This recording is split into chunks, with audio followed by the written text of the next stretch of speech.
I worked 23 years at East. 16 of them, I was coordinator of student activities. I taught CJ everything he knows. First year I got here, which was 78, 79. When I got to East, I was a rookie coming in. And Doug Lyons, who was in charge of activities and vice principal, says they needed an advisor to the class of 82. They were coming in. The class of 82 was coming in with me. What am I gonna do? Say no and him tell me you're fired? So I said, absolutely. So I did, and it was phenomenal. It was great. I couldn't believe what we did and what the kids did in this school for 1 week. It was unbelievable, and we just built it from there. I don't know whether you do it now. Each class was given a hallway. Yeah. Seniors were given the main hallway here. Class of 82 had the hallway that went down past home economics and photography. Okay. That hallway down there leading to the Eastside hallway. Okay. Yeah. Okay.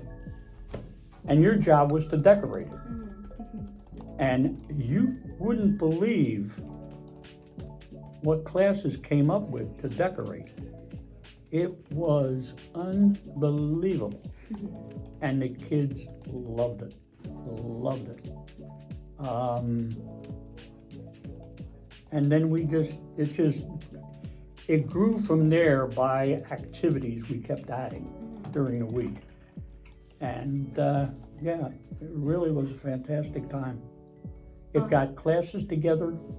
Kids met kids they didn't know were in their class.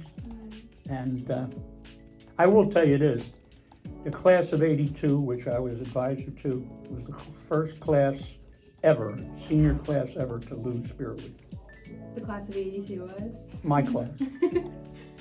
We lost Spirit Week. First time ever.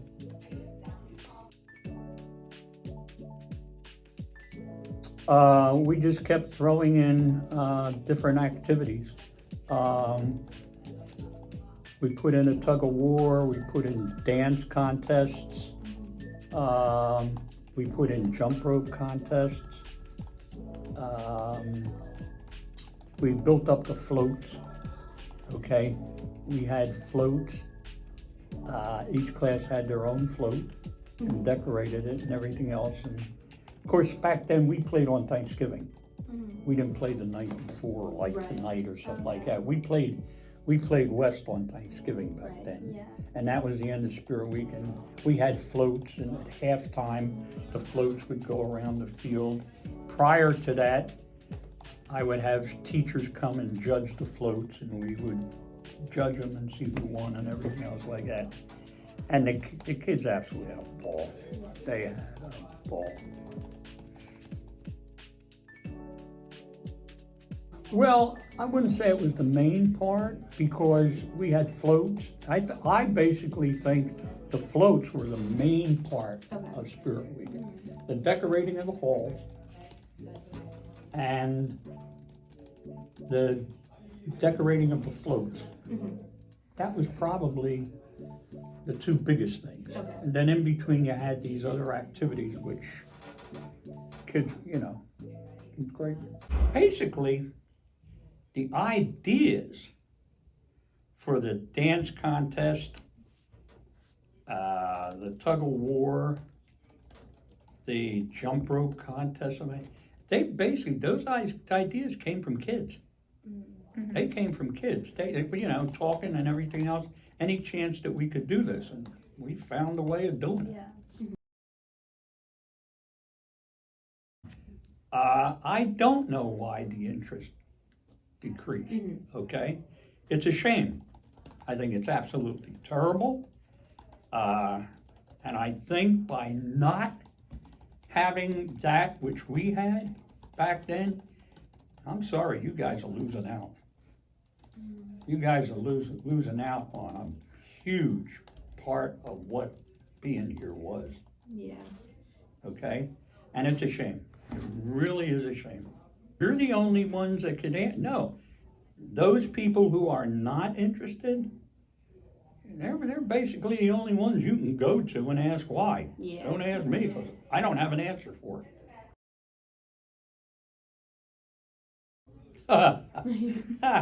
Themes.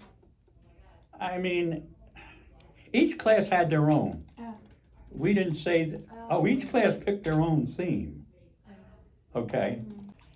We felt, the kids felt, that it was fair to the class if they did what they wanted, not what they were told to do. Okay? I mean, we had the floats, what they did was they incorporated the theme from the hallway decorations to the float. Like, one year it might have been Hollywood. So therefore, everything down the hallway dealt with Hollywood and past Hollywood, and then the float. And you just didn't decorate the float. You had to come up with a skit. Okay. Okay? And the kids would come up with music and dancing. And if you go back into the old yearbooks, you could probably see, because I was assuming that they had pictures in the old yearbooks of different floats and everything. I would say, for the floats, I would say anywhere from 50 to 100 kids were involved. And God bless the parents who allowed the float to be decorated at their house. We couldn't do it. Yeah. We couldn't do it. The parents absolutely opened up their driveway. Sure, and we got the floats, and they were dropped off at the person's house. And God bless the parents, man. Parents were super. Parents were absolutely fantastic in helping us getting this done. Yeah. They got as competitive as the kids did. Okay?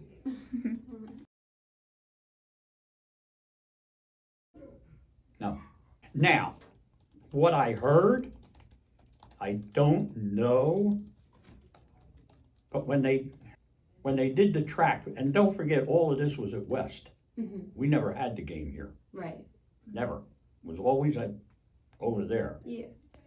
When they redid the field or whatever, and they put in the macadam track or whatever it is, what we got was they didn't want the floats to go around the track. It would harm the track. Okay? That's what we heard.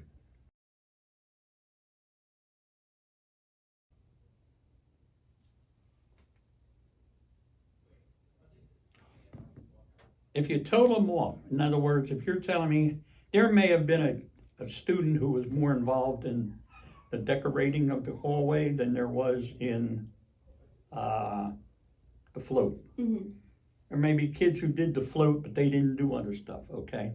So when I give you a number, I'm not saying that number did every single event. And then you throw in the dance contest, okay? There had to be at least 20 to 25 boys and girls, or guys and whatever, in that dance. Okay, that may have been the only thing they did. So when you're asking me for a number, tug of war, jump rope, I'd say at least 100 to 200 kids somewhere along that week were involved. I'd say 1 to 100 and 150 and 200 from each grade. Okay. It was marvelous. I mean, it was a phenomenal week in this school. And the kids bought into it, the faculty bought into it, administration bought into it, and the parents bought into it. And from my standpoint as coordinator, I couldn't have asked for better. I couldn't have asked for better cooperation, support, everything. top to bottom. And I'm sorry you kids don't have it.